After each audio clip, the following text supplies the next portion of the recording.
All right, Alex, I'm not going to waste any time with something funny. Go ahead. We'll see. Yeah, all right. Hello and welcome to Deep Cuts the Game. The movie trivia podcast where I give my 3 contestants 3 different movies and they try to come up with the most random, obscure, or minor actors from those films. The deeper the cut, the more points you get. I'm your host, Jeff Penn, and with me as always, the very definition of Canadian indie, Alex Young. Welcome to the show, Alex. In what sense, Jeff? I mean, in the sense that I've run out of things to say about you. All right. On like episode 50, you're just... I'll let that slide. Okay. How are you doing? I'm pretty good. I'm excited. We have like a second episode this week, which is really exciting. Are we saying it's a bonus episode or a very special episode? Because I feel like if we do very special, we have to learn a lesson by the end of it. Like, don't drink and drive, or teen pregnancy, or abusing caffeine to get the higher score on the SATs. Like, these are the risks, you know? Alex, I believe we will learn lessons, but I am touting this as a bonus episode. And it's a bonus quick turnaround episode because if everything goes correctly, this episode will literally air tonight because time is of the essence, Alex, with this one. Because today, actually, I wrote down special episode. So maybe you're right, Alex. Maybe it is a special episode. Starting tonight, if you're listening to it as I post it, March 6th, or maybe it was yesterday if you're listening March 7th. And for the next week, there's a screening of the film Paying for It at the Landmark Theatre in Whitby. It premiered last year at the Toronto International Film Festival and is now on a cross-country tour here in Canada. Directed by Sook-Yin Lee and written by Chester Brown, it's a dramedy that has a unique look at relationships, to say the very least. With us today, we have publicist Angie Power from Route 504 and editor Anna Catley to talk about the movie and also test their deep cuts knowledge. Angie and Anna, welcome to the show. Thank you. Hi. So happy to have you with us. Where are you both calling in from? I know it's a Canadian, a very Toronto local production, but that doesn't mean you're anywhere near that. Where are you? Well, I'm in Toronto. I'm originally from Vancouver, but I've been based in Toronto for about 10 years now. Oh. Very nice. I am in Hamilton, and I grew up in Toronto and lived there my entire life, but I just moved to Hamilton 2 years ago. Well, we're sorry to hear that. As a guy in Pickering taking shots at Hamilton for some reason. Well, we're really glad to have you on the show. So, Angie, I'm going to start with you. First off, Angie Power, great name. You sound like a 1950s, 60s like comic book hero. Like Angie Power, she's a model during the day, but also solves crimes at night. Very excited to have you here with us. Second of all, so you're the publicist for this film. I think most people in our audience, we know what a publicist is. We see it always in TV shows and movies, but we didn't know that's actually a thing that people do for a job. So what are you doing in terms of this movie, for example? Sure, yeah. In terms of this film, I am just trying to make sure as many people know about it as possible. So that means getting it reviewed, but in the press, setting up interviews, facilitating interviews so that we get sort of that editorial coverage, setting up Q&As at screenings, many podcasts, really trying to cast a wide net. We also, Sook-Yin's been amazing. So is Chester, traveling around Canada, going place to place for screenings and festivals. So that's I'm coordinating that schedule for them. Okay. So it's a lot of different things. Okay. So I've seen the trailer for the movie and I've read a lot about it. Paying for It. How would you describe it to someone? And let's say you were trying to convince my mom to go see it, because that would be the tougher sell. Like, I think you can probably get Alex and I to go see this movie very easily, but how do you pitch this based on the subject matter, which is, not crazy or anything like that, but how do you pitch it to a broader audience? Well, I'm sure your mom's super cool, and it wouldn't be an issue. But I'll tell you my sort of elevator pitch. I'm going to correct you on one thing, though. Okay. It is based on the graphic novel by Chester Brown, but he did not write the film. No, Sook-Yin wrote it. I did. Yes, wrote it. Yep. Yes. So he did do the graphic novel. Yes. Exactly. So he has a graphic novel about his relationship back in, I guess, the 90s with a woman. They were tight. It was great.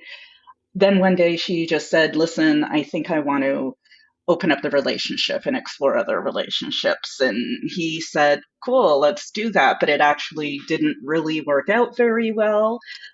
He wasn't really happy with the arrangements. So one of his friends suggested, you're not really interested in looking for another relationship, but you do have, these wants and needs. So have you ever thought about, paying for it and maybe seeing a sex worker? And he said, no, I've never thought of that. And he did. And, it ended up really working for him. And that then they remained very good friends. And kind of the fun part of all this is that it all happened in real life. It's all Chester's relationship, and it's his relationship with Sook-Yin Lee. So she was actually the woman. So very meta. Sook-Yin's written about her own relationship with Chester based on his memoir and directed the film. So it all came full circle. Yeah, I was going to say it is very meta, because I believe in the trailer, and I'm sure in the movie, there's literally a line, I'm not sure where it happens in the film, where he says, I think I'm going to write about this. So like you're literally seeing the real life story, and then the idea that he's going to write about this, which then becomes his book, which becomes her writing it into a movie and making it into a movie where it all kind of starts over again. It really is a snake eating its own tail, exactly, kind of situation. So I know it's in Whitby starting on the 6th to the 13th. And I've seen some screen times pop up. So people check out Landmark Cinemas to get your screen times and figure out when you want to go see it. But then I know it's also showing across Canada. Where else is it going to be for, say, like the next month or so? It's moving west. So it's going to be opening in Calgary, Edmonton, Saskatoon. It's actually going to Buenos Aires for a bit. Whoa. Which is really fun. And it's going to Montreal, back to Montreal from the west. So yeah, it's still going to be playing many cities. I mean, I don't know that it's going to play Toronto or Vancouver again anytime soon, but it's still making its way to a lot of the majors. And it's predominantly Landmark Cinemas, correct? That is no. Oh, okay. So don't just check Landmark. It's all over the place. It's doing a lot of tonight. Actually, we have a screening in Hamilton. Oh, perfect. At the Playhouse, yeah.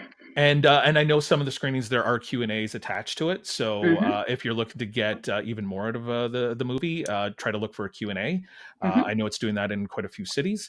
Okay, so Anna. Hi.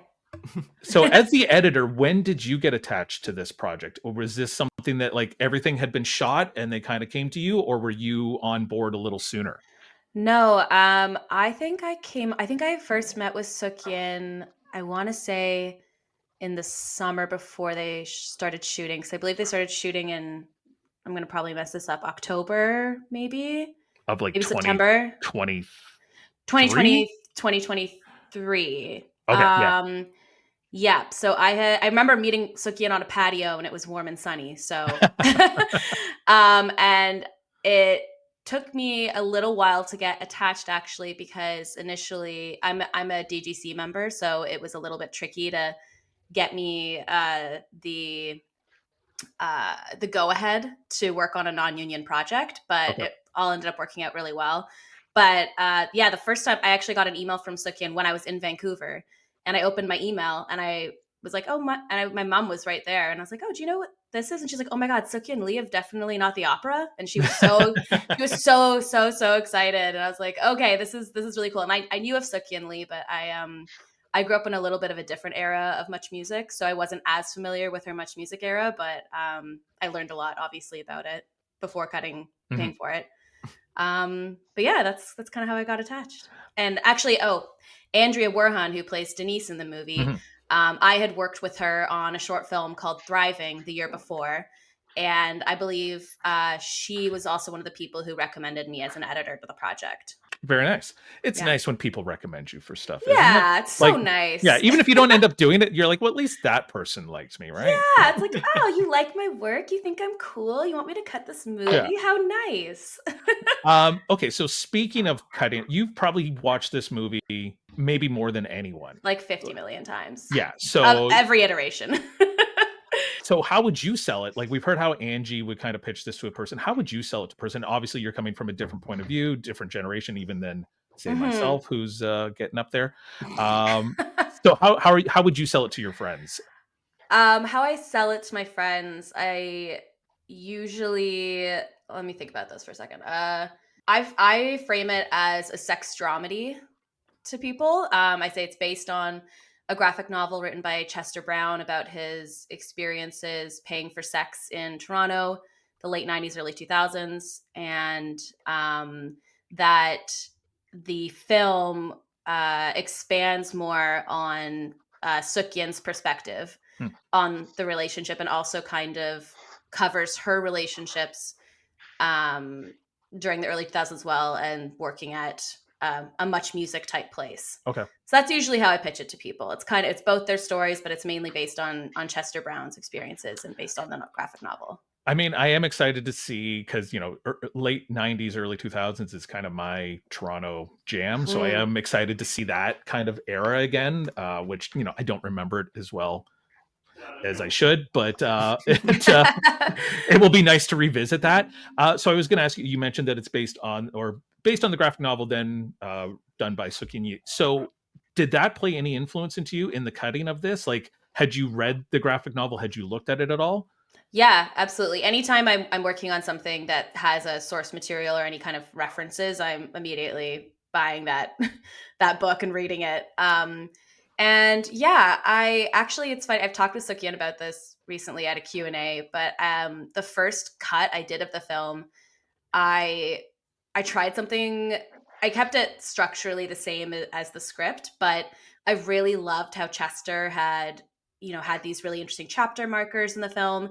And I experimented with putting chapter markers in my very first assembly. I scanned the graphic novel and brought it into Photoshop, made my own versions and used his font. And it wasn't the direction that Sook-Yin wanted. And it's funny because we talked about it later, and she was like, I had originally written a script that was basically the graphic novel, and it just wasn't, that it didn't work. Didn't work as a movie. And I hadn't had that, knowledge that this particular structure, this particular approach didn't work. So I was like, oh, this is great. I'm going to try this kind of chapter marker thing. And it wasn't it. But no, I read the book probably just once all the way through, including the kind of addendums at the back about sex work, which is really interesting part of the book. But other than that, I was mostly just kind of talking with Sook-Yin and referencing what she was feeling, and didn't really go back to the book after that. Yeah, because I was just curious. It's been a long time since I've watched it and read it, but I like the graphic novel Watchmen, which then was made into a movie, and like there's literally shots where I'm like, that is a panel from the comic book. That is the same shot. And I remember coming out of the theater, and a girl was with her boyfriend, and she's like, oh, that shot where they're having sex in the spaceship, and then like as he orgasms, there's like flames come out of the ship. She's like, that was so stupid. And in my head I was like, well, it was in the graphic novel. So yes, it was stupid, but I gotta watch Watchmen again. I don't remember that at all. That sounds I believe amazing. it's the Malin Ackerman and what's his name, Patrick Wilson. Patrick Wilson. Yeah, and it's scored to Leonard Cohen for some reason. Oh, I'm just picturing a scene, I think, in Moonraker. I think that's wrong. Well, at least it wasn't. Something very similar does happen in Moonraker as well. And that's the quip is like, oh, I think he's attempting re-entry, and then it like yes. Oh my god, yeah. The James Bond, double entendres are my favorite. Well done. But Sook-Yin, I think, did actually.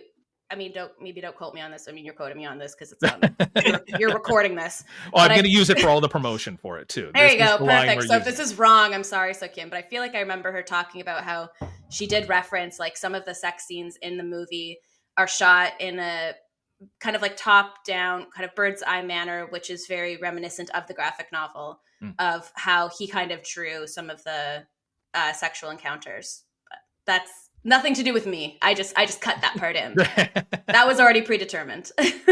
I think from the trailer, my favorite part that I've seen so far is where he's with one of the sex workers, and she's just giving him the list of everything they can't do, which essentially sounds like every possible thing, like down to like no hugging.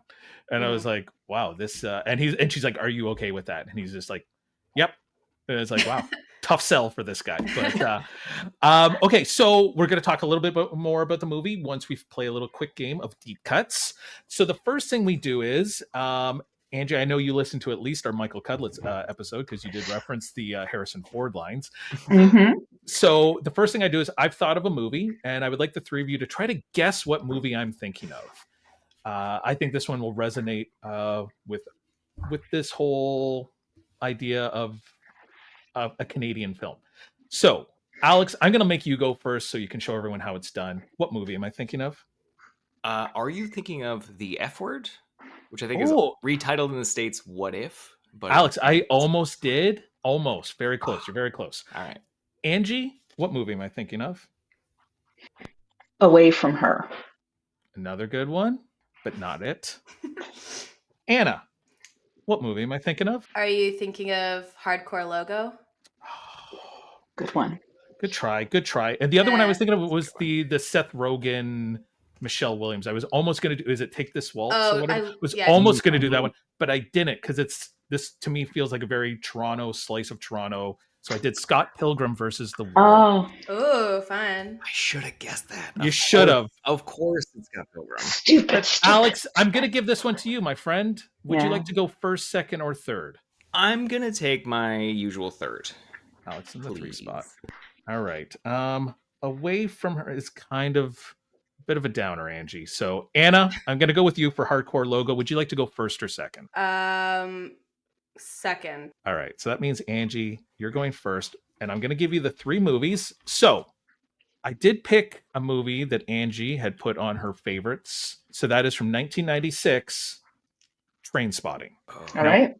Anna, yours was a little more difficult because I believe I was almost going to do The Life Aquatic with Steve Zissou, but we had done that in June, if I'm not mistaken, Alex, and I have yet to double back and do a movie twice. Fair So enough. I couldn't do it.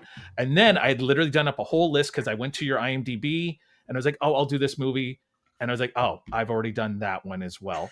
So surprisingly, we haven't done this movie. I know you've seen it. I believe it's on your Letterboxd from 2004, Shaun of the Dead. Nice. Ooh. Nice. All right. And then our third movie, because I wanted to do one that maybe incorporated sex workers in it. And when I looked up like the top 50 movies with sex workers in it, there was a lot of French New Wave that I didn't think would really work well for this show. Pretty Woman was not something that I wanted to drop in. So I just crashed that entirely and went for just movies about awkward relationships. So from 2008, and Anna, I believe this was way back on your Letterboxd as well, Forgetting Sarah Marshall. And it also has a very deep cast. So I figured that would help people just in case they didn't do as well with Shaun of the Dead and Trainspotting. So while you're thinking of some people and thinking about those movies, let's hear a word from our sponsors. Celebrate your love of cinema with MoviePosters.com. Whether it's cult classics, obscure gems, or your all-time favorites, they've got the perfect poster for every fan. Your kids want a Tom Holland Spider-Man poster? They got it. Your mom wants a Kevin Costner poster? They got it. Dad wants all the Scorsese classics? Jeff, they got it. And don't forget something for yourself. All of the above. Go to movieposters.com and use promo code DEEPCUTS15 and get 15% off your next order.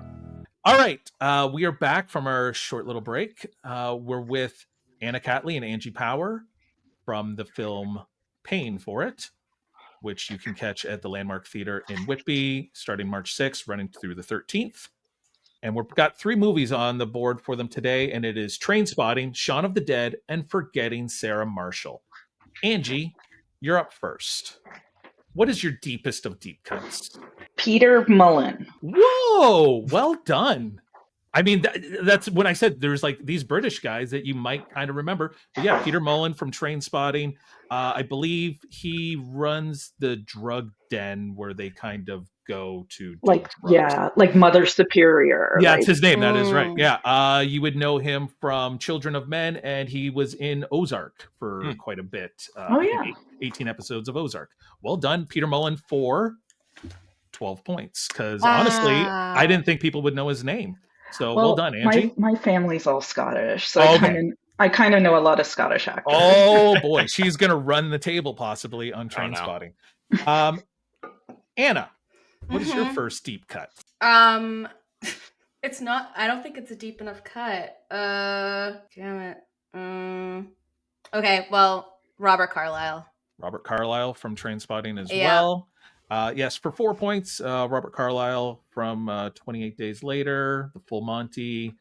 And a James Bond movie, bringing it back. Yeah. Was he a villain in a James Bond movie? He couldn't All right. feel pain or pleasure, Jeff, and it Whoa. drove him Oh. insane. He was also in Once Upon a Time. That's right. He was like Rumpelstiltskin, Yeah. wasn't he? Yeah. I Yeah. used to Oh, I used to work for a whale watching company in Steveston, BC, and on my shifts when I wasn't on the boat, they were shooting Once Upon a Time next nice. door, and I would stalk Robert Carlyle. Sort That's of. right. I worked at CTV, and I'm sure I had to cut a promo or two for that show. So, all right, Alex, you're third up. You get 2 picks in a row. What are your first 2 deep cuts? I'm going to take the only 2 that I can really think of from Shaun of the Dead, which is where they like bump into another group and pass. And one of them is Jessica something from Extras. Jessica Hines. Hines, thank you. And I believe she's also in Spaced with Yes. someone Sorry, else. I wrote Spaced and I said Extras. Yeah, I think you're confusing her with the other. You got her name. That's okay. Yeah. So she's worth 10 points. Alex? Great. And also in that group, and I don't actually think he has any lines, is Martin Freeman. Martin Freeman. Yeah, he just kind of nods. They kind of nod at him. Yeah. Once again for 10 points. Wow. Wait, so- can I ask a question? Sure can. Can we? I thought we were going movie by movie, but are we? No. going You all at can. once? Sorry. Yeah, you can jump wherever you want. I had Martin Freeman for Shaun of the Dead. Oh. Okay. No. Oh well. So okay. yeah. So no. Feel free to jump whatever movie you've got in your head. You can jump back and forth. Okay. Because I got nothing for Trainspotting. So All right. Yeah. Anna, what is your second deep cut then? And remembering now, you can go to whatever movie you want. Okay. Can I make a wild guess? With your second cut, Yeah. you can. It's risky. It might be a 0. It might be 0 points, but something you said in the beginning about Okay. writers and directors. Okay. Yep. Okay. Irvin Welsh for Trainspotting. He is the writer Is he of Trainspotting. Yep. Is he actually? Yeah. Irvin Incredible. Welsh for 14 points. If I'm not mistaken, he's kind of like this shady guy that they're like, does he buy the suppository from? Is that him? Yeah. I haven't That's seen him. it in a while, but once he's got like a weird name. He's like, Shady Jim or something like that. Yeah. And I think he's trying to buy drugs to come down, and he gives it. And he's like, what the fuck's this? And he's like, it's a suppository. He's like, I should have shoved it up my ass for all it was worth. Yeah. And so Irving Welsh for 14 points. Well done, Anna. Thank you for the hot tip. Yes. Writers and directors. Yes. Angie, you get 2 deep cuts, your second and your third. Okay. I hate to be a one-trick pony, but I'm going to go Shirley Henderson. Very well done. Shirley Henderson. Can you tell me anything else she was in, Angie? Just curious. Oh, yes. Oh, God. Now that's putting me on the spot. I love her so much. She's in so much. Bridget Jones.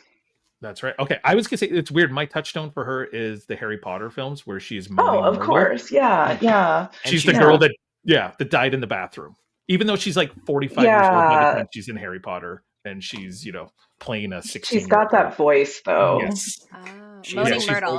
Moaning Myrtle. Yeah. She gets hit with the book, and she's like, the mean boys came in here and threw a book at me or something like that. Yeah. Yeah. And she's one of Bridget Jones's best friends. Well done. That's 2 12-pointers in a row for you.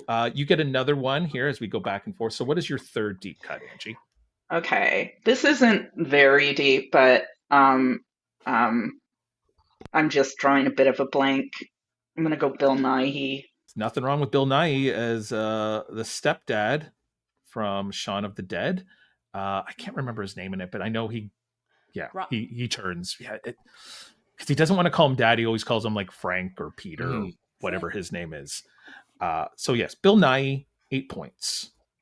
Very good. Angie, you're doing great. You're doing great. You've already, both of you have done well enough to not be embarrassed about yourself. That was literally my only goal. Yeah. as long as we're Same. not. What was the lowest again? 6? Six. That was in season 1. This year, I think maybe in the Okay. 20s kind of thing. But you're both doing fine. Okay. All right, Anna, you've got your third deep cut. Where are we Okay. going this time? Okay, I'm gonna do a Forgetting Sarah Marshall, but I can't actually remember The person's name? I can't remember which one he is. Okay. This is like Forgetting Sarah. So Sarah Marshall in one of the flashbacks of her TV show, she's with a Baldwin, Okay. but I can't remember if it's Steven or maybe it's even Alec. Is there another Baldwin I'm missing? There's Billy. there's actually 4 Baldwins. There's Oh, 4 Are Baldwins? you kidding me? That's too many Baldwins. I'll tell you this. It's It's not a I good think thing Haley changed her last name to Bieber because there's too many. It's not Alec, and it's not Daniel Baldwin, who I think did like the vampire Oh, movies. right. I think He's you're the- making that up now. He's a bigger guy. He looks a lot like, I mean, they all look the same, but he looks a lot like Alec, if I'm not mistaken. And it's not Steven. It's the one from, it's Billy. It's William Ball. It's from Backdraft and Sliver. Was that his Flatliner? It was like after. He's in Flatliners, I think. Flatliners, and he was in. Yeah. But it was the Sharon Stone movie right after Basic Basic Instinct. Instinct. Basic Instinct. She did this other movie, I think by the same Right. producer, and it was terrible. Mhm. And that was Billy Baldwin. So yes, you were right with Billy Baldwin in the flashback scene for 14 points. Wow. So Hell well done. yeah. Thank Yeah, you. you're doing great. Alex, what's your third deep cut? And then I'll give you a point breakdown at the halfway point. So also in some of Sarah Marshall's shows, which I think this one's at the end, Jason Bateman is in Animal Instincts. Yeah, I nice. think. I don't know if it's the same flashback, but yes, he is also in it as well. He's not worth quite as much, Alex, as he is Jason Bateman. He's Fair a enough. little bit bigger of a name right now, but he's still worth 12 points. Awesome. Nice. So, Alex, that brings you to 32 points at the halfway mark. Anna, you also have 32 points. 2 Hell 14s yeah. and a 4. Whoa. This is super exciting because guess what Angie has? What? 32 points. Oh my God. Whoa. 12 plus 12 plus 8 is 32. So now if you lose, you're going to feel really bad about it because you knew you were in a tie for first place at the half. Alex, what's your It's all fourth deep downhill cut? for me right now. Yeah, there's not too many more Scottish people you can pull out of Train Spotting, I don't think. But there's a couple. Alex, what do you got? There is a young couple in Forgetting Sarah Marshall, and the like newlywed wife is the blind girl from one episode of 30 Rock. I don't know her name. Red hair. Oh my God. End of Yeah, list. you're right. Most notably known for, other than this movie, maybe the movie Accepted with with Justin Long. Her name is Maria Thayer, and yeah, Maria Thayer I have her listed down as the bride. She's worth 12 points. Yeah, it's not a great honeymoon for her and her husband, if I'm not mistaken, from their conversation. So 12 points. Well done, Alex.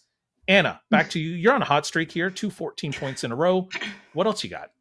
I don't know his name, but the friend in Train Spotting who is the redhead who's also in Grey's Anatomy. Yes, Kevin McKidd. Kevin McKidd. He's only 6 points. Yeah. He's Tommy, if I'm not mistaken, in Train Spotting. Mhm. Dies tragically after contracting the Spoiler HIV. alert. Yeah, he's killed by a kitten, remember? Yes, he gets the poisoning from the kitten. Yeah. I think what else? He's Rome. He was in, and I believe he was Zeus in like the Percy Jackson movie. I think he's his dad. And Alex, we met him once Wow. At a green screen shoot? at a green screen shoot. It was him and is it Joey? Another guy, obviously from, but I think it was like Joey Slotnick or the guy we didn't. I'm not even going to say his name because we didn't really like him. But Kevin McKidd seemed like he was pretty cool. But he is worth 6 points for Kevin McKidd. Cool. All right, Angie, you have your fourth and your fifth. 6 rounds total, so you're almost done. And I see your puppy sitting behind you. What a little cutie. It's Monkey. He looks engaged, but he can't hear anything. Okay, I'm starting to feel the pressure. I am gonna go. Shoot. All right. For Forgetting Sarah Marshall, Bill Hader. Yes. Yeah, well done. I'm kind of in love with him. Yeah, As everyone should be. I kind of forgot he was in it. But yeah, I Did think he- he's like the audio engineer or something like He's that. like his if I'm best not friend. mistaken. Yeah, and they talk back and forth. So yeah, Bill Hader for 8 points. I just saw today, sorry, it's a little off topic, but I just saw it on Instagram. There's like a behind the scenes Volkswagen ad that, you remember the Californians from SNL? Yes. Yeah. So it's Bill Hader and Kristen Wiig and Fred Armisen like rekindling the Californians to For sell a Volkswagen. Volkswagen, Yeah, but it's them breaking a lot, and it's, I don't know. I love him. Yeah, I tried to show my daughter the Californians and she just didn't get it. She was Yeah. like, I don't understand why do these people all look like they're 60 years old at this point? I'm like, well, They've been in the Well, sun a lot. They look even older in this. It's hilarious. Yeah. Okay, so I'm trying not to just stick with Train Spotting, but Shaun I mean, of the Dead. You can. You're killing it with Train Spotting. Thanks. Well, it is one of my favorite movies, so it just feels easy. Easier. Okay, Shaun of the Dead. I'm gonna go Nick Frost. Whoa. I know wow. it's not a lot. I know. I'm just trying not to do Train Spotting. I'm sorry. No, that's okay. Nick Frost for 2 points. Fair. Listen, we've always said, hey, just don't put zeros up, and you're doing okay. And listen, you've done enough points that you don't need to feel bad about anything. So Nick Frost for 2 points. Anna, this leaves the door open for you. You've got a chance here to get back in the lead. What's your fifth deep cut? The from Shaun of the Dead, the blonde girl who was also in the UK office.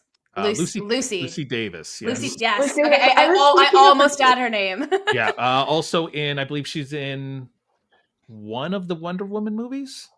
Yeah, she's the her assistant. She talks about like in the first one. Yeah, when she shows up like in the 1930s or 40s. Yeah, she was super cute in that. Yeah, I forgot she was in that. Lucy Davis for 6 points. She was also a murderer in an episode of The Mentalist, Alex, which I was like, oh, that's so sad that you went from like The Office, Wonder Woman to like, guest spot on The Mentalist where you killed your husband. Alex, you have your that's fifth. Fun. Who doesn't like to pretend to do murder? Then again, hey, we had Michael Cudlitz on, and he pretty much did his whole 2000s as guest murderer on different. Yeah, so it pays the bills, right? So, Alex, what are your fifth and sixth, your final deep cuts? So I feel like he won't be quite as much because he's in it more. But the other half of that newlywed couple is Jack McBrayer. Jack McBrayer, yes, also from 30 Rock. Mm-hmm. He's worth 9 points. Which, if I'm not mistaken, the episode of 30 Rock that the blind girl is she in, touches his face. Yeah, they're in love. Yeah, it's just and because Tracy does the whole like fake date where he like talks for him and they make just like sounds. Poor Jack McBrayer. Have you seen his show on? I don't know if it's on. It might be on Prime, but it's called Zillow Gone Wild.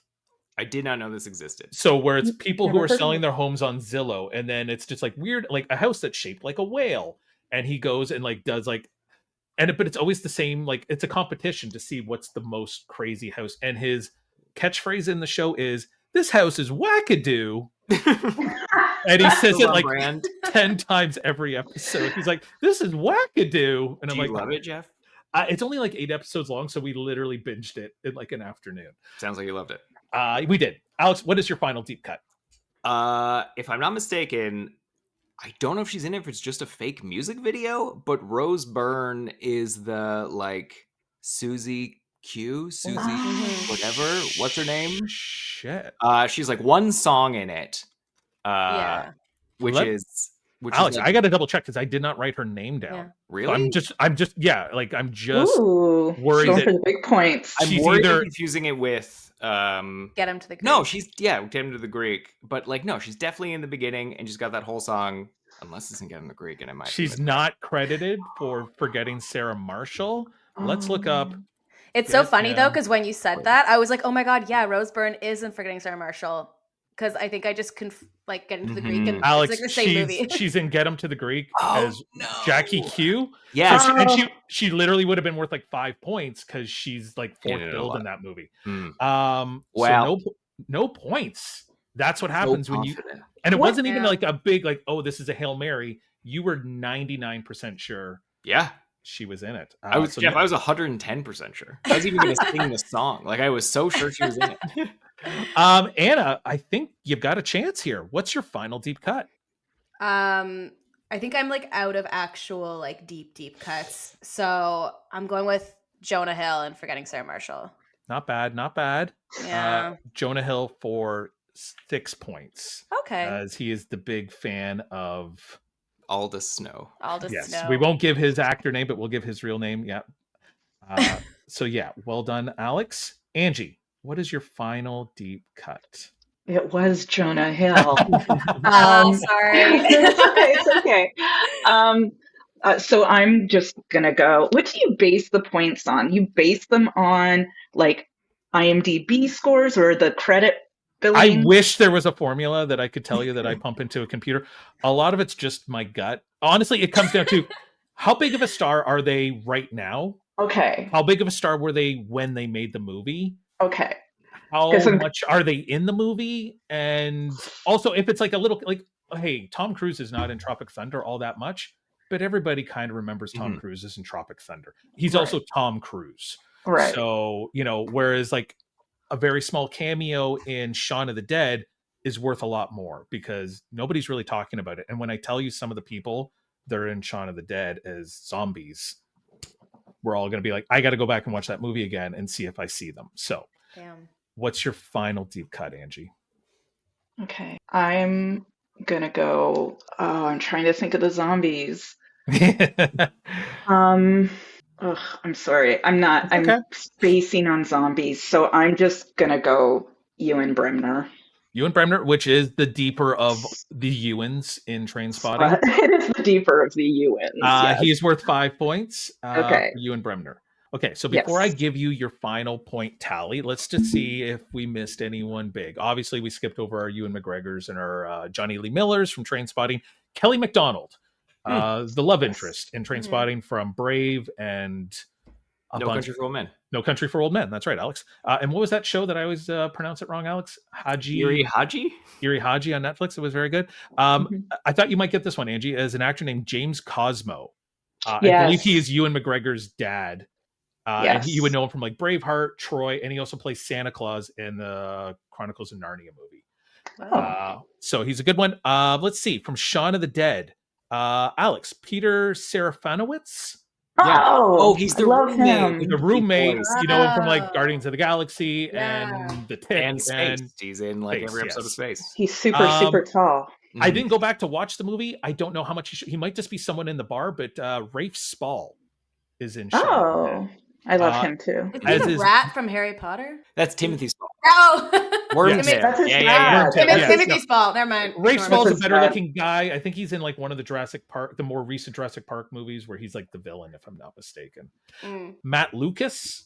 I had him written down, but I was less confident than Rose Byrne. Oh, really? 100% sure was it. As one of the zombies, the lead singer of the band Coldplay, Chris Martin. Stop. Oh, I don't even know if I knew that. I didn't either. I don't know if he's a zombie or just someone in the bar or something like that. But actor Rob Brydon, who plays Sugar Daddy Ken in the Barbie movie, and he's in all the I can't think of the other comedian. They do those movies together. Steve Coogan. Steve Coogan, where they just they play themselves essentially. Mark Gatiss is a voice on the news radio talking about the zombie outbreak. Speaking of, also, so you have Garth Jennings, who directed Hitchhiker's Guide to the Galaxy. Edgar Wright is also in it briefly. Oh, I was gonna do what Anna did. Yeah, I had that written down too. I was like, and Anna, did you have you seen Free Fire? I think that was on your Letterboxd. Free Fire with Alison Brie. Alex, you've seen it, right? Yeah, it's not a tip. It's great. Okay, so there's a guy in that. He was also in the TV show Bad Sisters. Has anyone watched Bad Sisters? Oh, yeah, I love Bad Sisters. He's the next door neighbor that has like a crush on the sister. Oh, he's so sweet. Michael Smiley is his name. Yeah, Michael Smiley. Yes. And then also a big one that would have been worth 20 points because you don't see them, you only hear them. But while Simon Pegg is flipping through the channels, the Smiths come on with the song Panic in the Streets of... I think it's like Panic in the Streets of London is the line here. So the Smiths would have been worth 20 points. Why would that really? Yeah, like needle drops count as like actors? I don't know. It's only if it's on IMDb in the credits, I use it. If it's like if I had said Freddie Mercury, would that have counted? Yeah, because the whole scene of the jukebox. Like, Don't Stop Me Now. Like, I get what you're saying, but it wasn't. Yeah, what are the rules, Jack? Listen, Anna, I've been asking that for 40 years. What is this? What is going on? Forgetting Sarah Marshall, I'll just give you the big ones. Angie, you might remember this guy, Steve Landesberg from Barney Miller. He was one of the cops from Barney Miller. He's Jason Segel's psychiatrist in Forgetting Sarah Marshall. Then are you saying that because I'm old? I'm saying that because we're old, and if I remember, I know. Yeah, I don't think that softens it at all, Jeff. You're just being rude. You're acting as if I don't know what Barney Miller is. Do you know Barney Miller? No, I have no idea what that is. What is that? It was a comedy cop show from the late 70s, early All right, 80s. never mind. I don't know if is there anybody still around from that show that is, I don't think so. I don't think there's anyone from that show. But from 16 Candles, the hotel manager is Getty Watanabe, who is Long Duck Dong in 16 Candles. Oh. Alex, our least favorite extra in every movie, Jesse Hyman shows up in it. Of course. Kristen Wiig is an uncredited yoga instructor. Oh. And Catherine Keener's sister, Elizabeth Keener, who looks exactly like Catherine Keener, plays a flight attendant. Now, final scores. Angie, you were tied for first place at the halfway point. You scored 15 points in the second half to give you 47. Very good score. Anna, you were also tied for first place in the half. 6 for Kevin McKidd, 6 for Lucy Davis, 6 for Jonah Hill. Very consistent for 18 points to give you 50 total. Alex, 3-way tie for first place at the halfway point. You hit it big with Maria Thayer for 12 points and Jack McBrayer for 9. 0 for Rose Byrne, but you still scored 21 to give you 53. And that's your first win in several weeks, buddy. So congratulations. You can just say one. You don't have to qualify it and make it negative. Alex, I know you haven't had to do this in a while. Big prize or burden, as we like to call it. Who do you think we should try to get as a future guest on Deep Cuts the Game? I mean, that's a great question, Jeff. I feel like we should let's go for Michael Cera. Let's go for Canadian royalty, since you were thinking of Scott Pilgrim. Scott Pilgrim? Sure, sure. I'm working with him on a movie. Are you? Hey. Yeah, leave it with me. Well, great. Alex, well played. Perfect. I would almost say, did you somehow research that? But I know you didn't. Well done. Good game, everyone. Angie. Thank you so much. So we've talked about how we can see this movie in Whitby. We know it's coming to Saskatoon. It's going to Calgary, I believe. There's Q&As attached to some of these screenings. Tell us, where else can people find out about this movie? Social media and stuff like that. Playing for It Film is, I believe, pretty consistent across the handles. I think Instagram and stuff like that. That's how I found it on Blue Sky as well. I don't think there's a lot on Blue Sky, but I believe it's all the stuff there for Instagram. Yeah, and Sook-Yin herself is kind of amazing at posting, so if you follow her account. All right, yeah, we'll make sure to attach all the social stuff when we post this episode. Anna, you finished this movie. Do you have anything else you're working on? At the moment, I just finished a web series that came out on Valentine's Day called Settle Down. And I have another show that I cut called Get Hooked, which is like a queer fishing show. And that's coming out, I think, in a few weeks. Yeah. Cool. That's kind of what's going on right now. So, okay. And what in a queer fishing show? Is it just like queer people fishing, or is it like a queer dating fishing show? No, so it's basically, it's about this group of friends from northern England who all find, and they're all queer, and they come from small towns, and they find a lot of like mental health benefits and like peace from fishing, and they all come to Canada and they speak with different fishing experts, and they fish in different parts of Ontario. And one of the people in the show, it's a reality show, but one of the people in the show is Faye Marseille, who's an English actress. She was the waif in Game of Thrones, and she was so yeah, it's a very cool show. It's like very fun to watch and very like mellow as well. It made me, I'm the like most anti-outdoor person in the world, and it made me want to go out and fish. So it's a really great show. So check it out when it comes out. I think it's actually dropping maybe March 17th, but awesome. I could be wrong with that. We'll keep our eyes open for it. Alex, what about you? Oh, Jeff, you know me. So keep checking out the show, but also, support your local rep cinema, anywhere you can buy movies. Bay Street Video, Vinegar Syndrome in Toronto, Unobstructed View is pretty good too. And just like check your local listings. There's always something cool going on at the Review, the Fox, Paradise, all that good stuff. Cool. And once again, check out Paying for It across Canada now. Just check it out on Instagram. That'll help figure out in your area the closest place that you might be able to check out this movie, and try to get in on a Q&A, which sounds like would be very fun. Alex, do you have an outro for me? You do. I do. Okay. I just sent it. There's only a little direction, which is just sincerity. Be sincere in this one. Because maybe there's compliments about me in it. Because I got to write them for you because you're just mean to me. All right, here we go. And that's a wrap on another episode of Deep Cuts. I want to thank my incredible co-host, Alex Young, who makes this whole project worthwhile. Special thank you to our guests, Angie and Anna. Congrats to our big winner, Alex. I would be remiss if I didn't give another massive thank you to my co-host, Alex. You're so rad and effortlessly cool. I just don't know how you do it. I'm so grateful to have you in my life. Thank you for being a friend. Be sure to subscribe to Deep Cuts anywhere you get your podcast, and join us again on Sunday for a non-special episode. Thanks very much, everyone. Talk to you soon. And that's it. That's the end of the show, Alex. Thanks about how we end these things. Bye. That was so fun.